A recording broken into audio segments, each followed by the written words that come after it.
everyone, it's Victoria Carter, and we're filming in a new location today. Just chilling out on the street. Good stuff.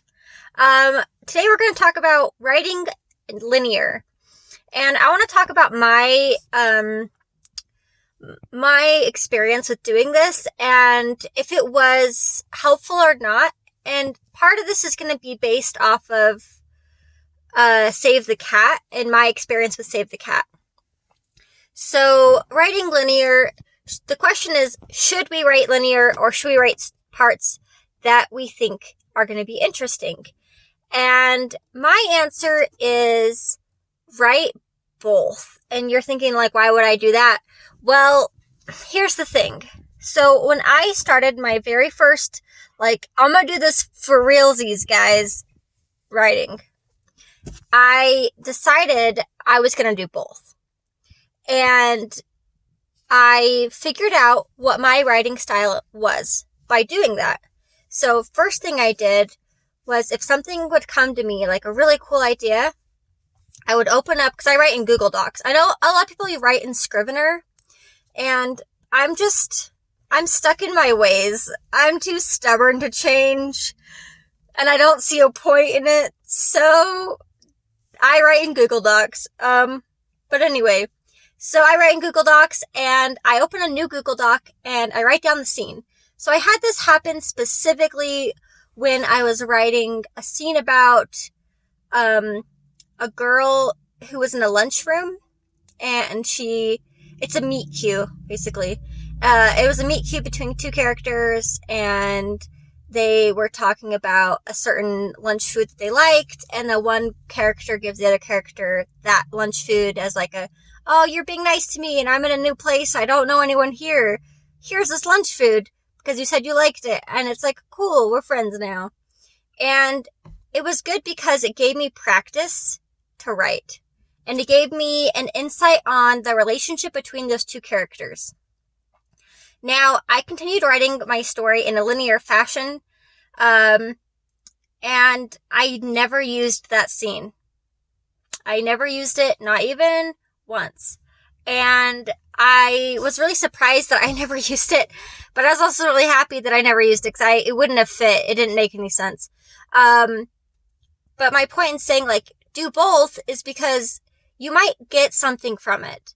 And I feel like a lot of writing is, at least your first draft, your first official draft, which is what this was for me. It was my first official draft. I wasn't editing anything. I wasn't revising anything. It was just me putting words on the page and making the magic. My first official draft, I realized how I wrote and what was important to me. And really, I discovered character relationships, even though the plot changed dramatically. So I do want to have a warning here and say, if you do choose to write scenes you like, and that's all you have is a bunch of scenes you think are really cool, I think that that's great, but you need to find a way and challenge yourself to find a way to make the scenes that link those together work. So I heard today someone talking about tension, and this is why someone might suggest writing in a linear fashion, because you can build the tension as you're writing, and then you can be excited for the climax scenes and such, and the big fight scenes, and all the scenes that have the kissing and whatever it is. And when we think about our story, if we only think about the interesting scenes, well, what's making them interesting? It's building that tension. And I heard a really interesting thing, and I don't know how many of you out there are fans of the Bronte sisters or Jane Eyre, but you can learn a lot from older novels, even if it's not those specific ones, about tension and about what makes things interesting. And really, the scenes in between those really exciting scenes that you want to see, something's happening, I can't wait, I want to write that cool thing, the cool thing that happens. The scenes in between show us why the cool thing is important. So, this is what I'm trying to say. For example, let's say you have a fight scene between two characters. It's a queen and a king, and they get into a food fight at dinner, and the queen tosses her wine on the king, and the king shoves his pie into her face, and then they start going at it. And at the end of the scene, they end up laughing at how ridiculous they are. But this is a really good point, because these two have been forced into a marriage that is not a happy marriage, and it's for alliance reasons, and they don't get along, and they both have strong personalities, and it's a really, really cute scene, and you can't wait to write it. Yay! And I think that sounds really interesting. But let's say that I just like walked in and, watched that happen. I'm like, that's cool, but I'm not committed to these characters. I don't know why this is important. And the scene in between is going to tell me, hey, these characters have been fighting. Hey, this is something that they're struggling with as their relationship, and why it's important that they mend their ways. And I really think that writing linear or writing in between, it doesn't really matter.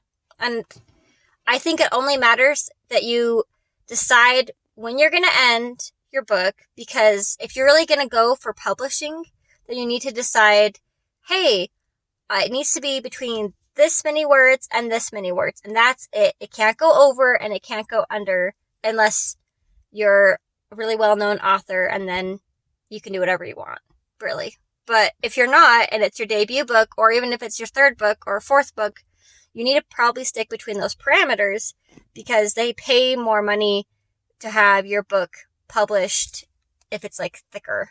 And you don't want that, because they don't want to do that, and you don't want to have a bunch of fluff that people aren't going to want to pick up and read. Because people don't really like picking up big, thick books and trying their luck on an author that they've never met before. And so that's something you need to think about word count. So if you're putting in scenes and you just keep going and going and going, I think you should write. No matter what, I think that you should write. And the second thing I think you should do is find a book that you feel like is similar to yours, or has a couple scenes that are similar to the scenes that you want to write. I'm not saying copy. Don't copy. But see what they do that's successful, or see what they would do that you would change, and see what they do in those scenes that make it so that scene is intense. At this point, I would say, if you don't know a book that does that for certain, but perhaps a TV show or a scene in a book that happens in, try looking up fan fiction. This is where I was able to find a lot of scenes that were tense about romance, and built that romantic chemistry. It really built, for me, it really built the building blocks, showing me, okay, this is what the character wants, and this is why it's important to that character. And then it's the action scene that we were watching. So planning, action. And that's really the rise and fall that you want to look at when you're writing either linear, or you're writing in chunks of things that are interesting. But you don't want to bore your reader, and you don't want to bore yourself. So challenge yourself when you're writing, whether it's linear or whether it's not linear.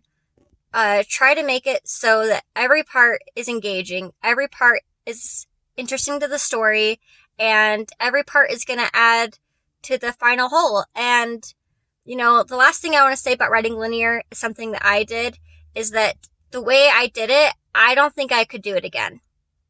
And I think it's worth to try something at least once, just to see what happens. And just because, what do you have to lose if you're not under a deadline, except for your own deadline, but a real deadline? You have nothing to lose by writing scenes that you like, and you have nothing to lose by writing linear. So try both and really see what works for you, and you'll learn your process, and you'll learn what's working and what's not working. And then if you feel like that you've written a book or a first draft, and you really know what it is, find beta readers, find people that have read it. Don't have them edit it, have them read through it and see if the scenes you found interesting are also interesting to them. Why or why not is what I'd say. So thank you for joining me today. I know I rambled a bit in this video, But I had a lot of different conflicting thoughts, and I just wanted to share them all with you.